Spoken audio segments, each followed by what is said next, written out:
asante kwa kujaribu.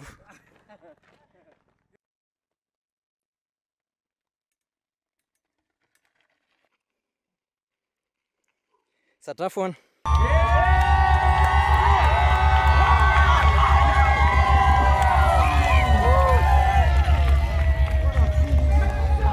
I really had to play to my strengths. So I'm a mountain biker, that's where my background is. So anytime it was technical or downhill, I tried to attack, and then I just kind of tried to pace the uphills well. Altitude is hard for me, I'm from sea level. So it was a challenge, but it was really fun. It was so fun. My strategy, just riding as hard as I can. And especially at the end, it was so fast and also with altitude. I live at home, I live at 60 meters sea level. So when you need to race on 2000, it's very hard. The route organizers, the route selection was really, really good.